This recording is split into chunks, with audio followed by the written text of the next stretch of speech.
CSK அணி எடுத்த அதிரடி முடிவு. எதிர்பாராத ஒரு திருப்பத்தை சிஎஸ்கே ஓனர் கொடுத்துருக்காரு. உடனடியாக இந்த 2 வீரர்களை அணியிலிருந்து நீக்குங்கன்னு சொல்லிட்டு கோவத்தில் பயங்கரமாக சம்பவம் பண்ணியிருக்காரு நம்ம சிஎஸ்கே ஓனர். இதை நம்ம யாருமே எதிர்பார்த்துருக்கவே மாட்டோம். ஏன்னா இந்த சீசனில் நம்ம டீம் இந்தளவுக்கு ஆனதுக்கு காரணமே இந்த வீரர்கள் தான். ஏன்னா இந்தளவுக்கு வாய்ப்புகள் கொடுத்தும் இந்தளவுக்கு நம்பிக்கை வச்சுமே நமக்கு துரோகம் பண்ணிட்டாங்கன்னு சொல்லிட்டு இப்படி ஒரு டிசிஷன் எடுத்திருக்காங்க. கண்டிப்பாக யாருமே எதிர்பார்க்கல. ரசிகர்களே இந்த சீசன் சிஎஸ்கே விளையாடுறதை பார்த்து கொந்தளிச்சிட்டாங்க. ஸோ அப்படி ஒரு மோசமான சீசன் சிஎஸ்கே அணி ஆடியிருக்காங்க.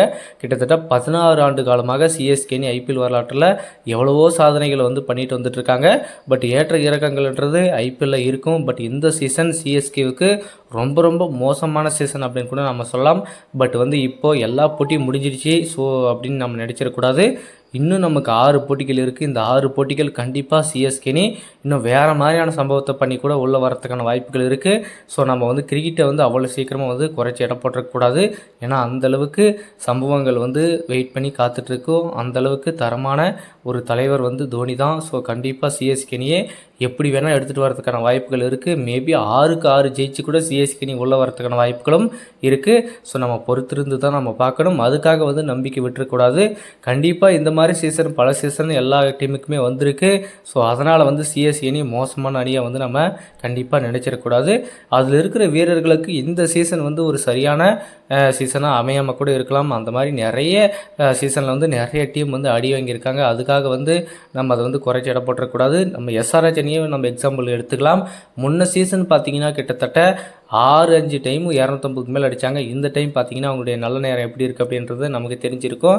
ஸோ அதனால் நம்ம சிஎஸ்கே அணி அவ்வளோ குறைஞ்சது கிடையாது. கண்டிப்பாக ஒரு ஸ்ட்ராங்கான டீம் தான். கண்டிப்பாக ஒரு நல்ல கம்பேக்கோட கண்டிப்பாக வரப்போகிறாங்க. கண்டிப்பாக நாம் அவங்களுடைய தொடர்ச்சியான வெற்றியை எதிர்பார்த்து காத்துட்ருக்கலாம். அதுக்காக ரசிகர்கள் எல்லாருமே அவங்கள நம்ம கைவிட்டக்கூடாது. 5 கோப்பை வின் பண்ணியிருக்காங்க. கிட்டத்தட்ட 12 டைம் இறுதிப் போட்டிக்கு போயிருக்காங்க. ஸோ ஏகப்பட்ட நிறைய அற்புதமான இன்னிங்ஸ் எல்லாம் நம்ம பார்த்துருக்கோம். ஏகப்பட்ட சதங்களை பார்த்துருக்கோம். தோனியுடைய மிராக்கல் கேப்டன்சி எல்லாம் நம்ம பார்த்துருக்கோம். அப்படி இருக்கும்போது ஸோ இந்த ஒரு சீசனில் ஜஸ்ட் ஒரு 5-6 மேட்ச் சிஎஸ்கே தோல்விக்காக அவர்களை இப்படி உண்மையெல்லாம் நம்ம கண்டிக்கக்கூடாது. அதையும் தாண்டி எந்தெந்த வீரர்கள் வெளியே போகிறதுக்கான வாய்ப்புகள் இருக்குது அப்படின்னு பார்த்தீங்கன்னா, நம்ம தீபக் கூட ராகுல் திரிபாதி இந்த சீசன் சிஎஸ்கே அணிக்கு ஒரு நம்பிக்கையோடு எடுக்கப்பட்ட வீரர்கள் கூட அப்படின்னு நம்ம சொல்லலாம். ஏன்னா கண்டிப்பாக இவங்க 2 பேர் குவாலிட்டியான பேட்ஸ்மேன் தாங்க. நல்லா ப்ளே பண்ணிட்டு இருந்தாங்க. ஐபிஎல்லில் இவங்களுடைய பர்ஃபார்மன்ஸ்லாம் நல்லா இருந்திருக்கு. பட் இந்த சீசனில் அவங்களுடைய பர்ஃபார்மன்ஸ் கண்டிப்பாக ரொம்ப ரொம்ப ஒஸ்ட்டாக இருந்திருக்கு.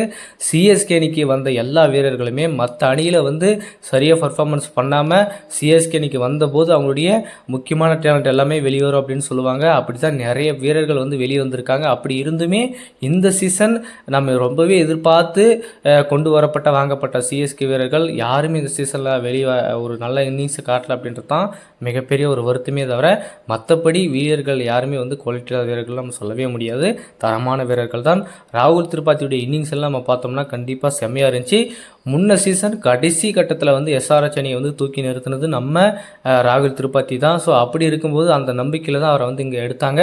பட் இந்த சீசன் அவருக்கு ஒரு மோசமான சீசன் தான். எல்லாருக்குமே எல்லா சீசன் சக்ஸஸ்ஃபுல்லாக அமைஞ்சிடாது. இந்த சீசன் பார்த்தீங்கன்னா சாய் சுதர்சனுக்கு ஒரு முக்கியமான போட்டியாக இருந்திருக்கு. நல்ல ஒரு தொடக்கத்தை கொடுத்துருக்காரு. கிட்டத்தட்ட 8 போட்டிகளில் 417 ரனுக்கு மேலே அடித்து இப்போ லீடரில் இருக்கார் ரனில். ஸோ அப்படி இருக்கும்போது எல்லாருக்குமே அமையக்கூடிய விஷயந்தான். ஸோ அது நம்ம எதிர்பார்க்க முடியாது. பட் இருந்தாலுமே நம்ம பக்கம் சதி அப்படின்றது செஞ்சிட்டே தான் இருக்கும். ஸோ அதனால் எவ்வளோ சீக்கிரம் கம்பேக் பண்ணி நம்ம மேலே வர முடியுமோ அவ்வளோ சீக்கிரம் கம்பேக் பண்ணி வரணும்.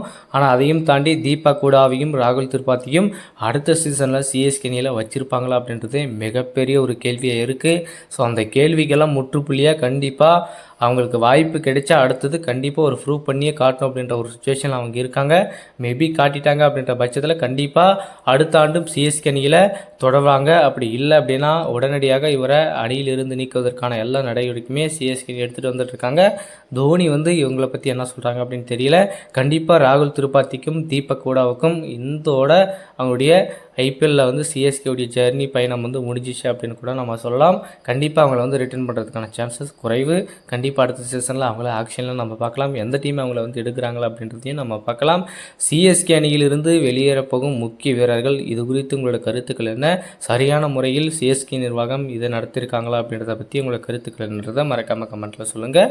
நேற்றைய போட்டி குஜராத் வர்சஸ் கேகேஆர் அணி நம்ம எல்லாருமே எதிர்பார்த்தோம். ஒரு தரமான டீம், தரமான விளையாட்டு, தரமான இன்னிங்ஸாக இருந்துச்சு. ஸோ நம்ம எதிர்பார்த்த மாதிரியே நிறைய ட்விஸ்ட் இருந்துச்சு, நிறைய பர்ஃபார்மன்ஸ் காட்டினாங்க. தமிழக வீரர்களுடைய பர்ஃபார்மன்ஸ் எல்லாம் அவ்வளோ அற்புதமாக இருந்துச்சு. நாங்கள் இது எதிர்பார்க்கவே இல்லை.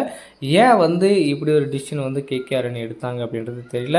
எந்த அடிப்படையில் வந்து எந்த நம்பிக்கையில் வந்து டாஸை வின் பண்ணாங்க, ஸோ எந்த அளவுக்கு பவுலிங் பண்ணுறோம் அப்படின்னு சொன்னாங்க அப்படின்றது நம்ம தெரியல. பட் இருந்தாலுமே இந்த பிச்சுடைய கண்டிஷன் எல்லாமே டோட்டலாக மாறிடுச்சிங்க.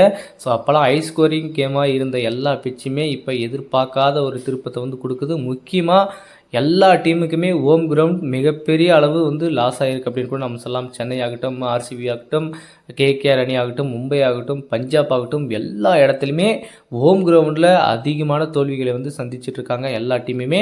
ஸோ எந்த அளவுக்கு பிச்சை வந்து பிசிசிஐ வந்து ரெடி பண்ணியிருப்பாங்க. ஸோ 2 பேருக்குமே சாதகம் இல்லாமல் ரெடி பண்ணியிருக்காங்க.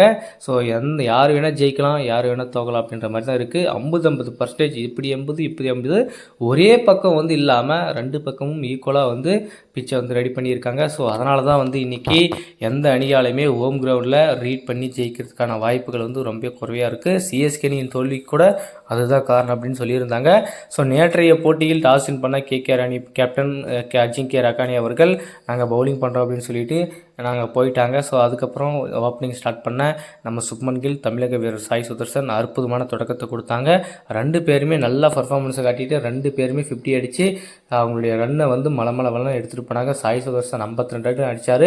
சுப்மன் கில் ஒரு பக்கம் பயங்கரமாக ஆடிட்டு இருந்தார், 90 ரன் அடித்தார். பட்லர் ஒரு பக்கம் செம்மையாக ஆடிட்டு இருந்தார், 41 ரன் அடித்தார்.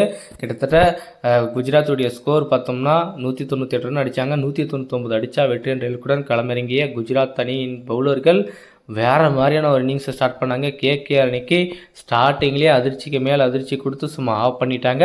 ஒரு பக்கம் அஜிங்கே ரகானே கேப்டன் அவருடைய பொறுப்பான ஆட்டம் செம்மையாக இருந்துச்சுங்க. 36 பாலுக்கு 50 ரன் அடித்தார், நல்ல இன்னிங்ஸ் எடுத்துகிட்டு போனார். பட் இருந்தாலுமே அவருக்கு யாருமே சப்போர்ட் பண்ணல அப்படின்றது மிகப்பெரிய ஒரு வருத்தமாக இருக்குது. கடைசியில் பார்த்தீங்கன்னா அவங்க ஒரு நல்ல இன்னிங்ஸை வந்து கொடுக்க முடியாமல் போயிடுச்சு. கடைசியில் அங்கீஷ் சகவின்ஸை பார்த்தீங்கன்னா ஒரு 13 பாலுக்கு 27 ரன் அடித்தார். கடைசியில் 159 ரன் தான் 20 ஓவருக்கு அடித்தாங்க. கிட்டத்தட்ட 39 ரன் வித்தியாசத்தில் குஜராத் அணி வெற்றி பெற்று இன்னும் டாப்பில் வந்து போயிட்டாங்க. 12 புள்ளிகளுடன் கெத்தா டாப்பில் இருக்காங்க. இனிமேல் அவங்கள அசைக்க முடியாது. இந்த சீசனில் முதல் அணியாக கண்டிப்பாக குஜராத் அணி குவாலிஃபைஸ் ஆவாங்க அப்படின்றது ஒரு நம்பிக்கையாக இருக்குது. பார்ப்போம். அவங்களுடைய திறமையான டீம் செம்மையாக இருக்குது. நல்லா பவுலிங் லைனப் இருக்குது, நல்லா பேட்டிங் லைனப்பு ஸ்ட்ராங்காக இருக்குது. ஸோ அப்படி இருக்கும்போது குஜராத் அணி இந்த டைம் கப் அடிப்பாங்களா அப்படின்றது மிகப்பெரிய ஒரு எதிர்பார்ப்பை வந்து கிளப்பியிருக்கு. ஸோ நம்ம எல்லாருமே எதிர்பார்த்த மாதிரி இந்த சீசனில் வந்து இளமணி வந்து அடித்து நொறுக்க போகிறாங்க. ஸோ இந்த மாதிரி யங்ஸ்டர்ஸ்லாம் வச்சுட்டு போனால் கண்டிப்பாக நல்லாயிருக்கும். சிஎஸ்கே அணி அந்த மாதிரி ஒரு பிளேயிங் லெவனை தான் எல்லா ரசிகர்களும் எதிர்பார்க்குறாங்க. கண்டிப்பாக ஒரு சிறந்த அணியோடு அடுத்த ஆண்டு வரத போகிறாங்க அப்படி இல்லை, அடுத்த ஆண்டெல்லாம் கிடையாது, இந்த ஆண்டே சிறந்த அணியோட அடுத்து இருக்கக்கூடிய 6 போட்டிகளையுமே அடித்து நவுத்திட்டு சிஎஸ்கே அணி மேலே வரதான் போகிறாங்க. அதை நம்ம பார்க்க தான் போகிறோம்.